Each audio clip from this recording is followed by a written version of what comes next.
Alyssa Milano's choice to remove her breast implants marks a quiet but powerful turning point, one defined less by spectacle and more by inner alignment. Rather than framing the decision as a correction or reversal, Milano presented it as an act of listening to herself.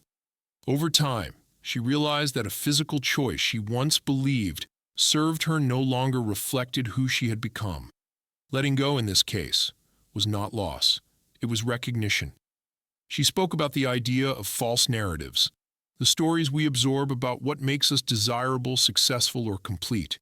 For Milano, those stories once intertwined with her body, shaped by a culture that often rewarded conformity over authenticity. Removing her implants became a way to step out of a role she no longer wanted to play. It wasn't about erasing the past, but about acknowledging that growth sometimes requires release. At the heart of her decision was motherhood.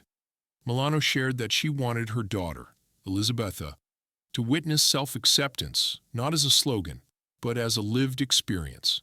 She wanted to demonstrate that identity is allowed to evolve, and that women are not obligated to remain loyal to choices made under different circumstances. By choosing herself openly and honestly, she offered her daughter a lesson rooted in self-trust, that worth is not something we modify our bodies to earn. Importantly, Milano took care to widen the conversation rather than narrow it. She emphasized that her choice was deeply personal and not a commentary on anyone else's path. For many women, breast implants represent healing, confidence, or autonomy, and Milano affirmed that those experiences are valid and deserving of respect. Empowerment, she suggested, does not wear a single face. It looks different on every woman because it begins with agency. After the surgery, Milano shared a glimpse of recovery that felt tender and unpolished.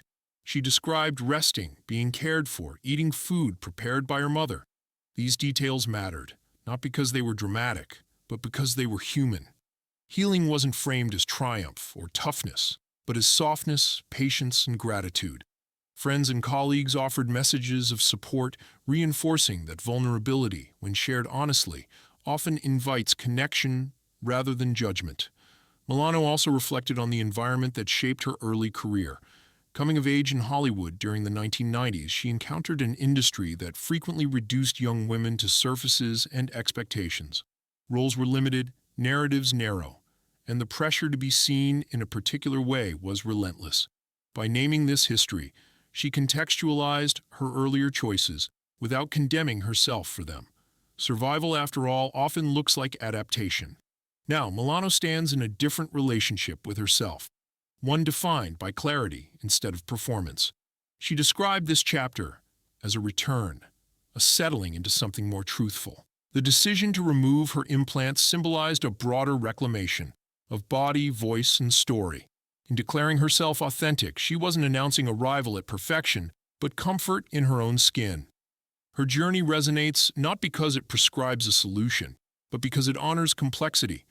It reminds us that beauty is not something to be achieved through alteration or approval. Sometimes it emerges when we stop negotiating with expectations and begin living in alignment with who we are. Milano's story doesn't ask others to follow her path.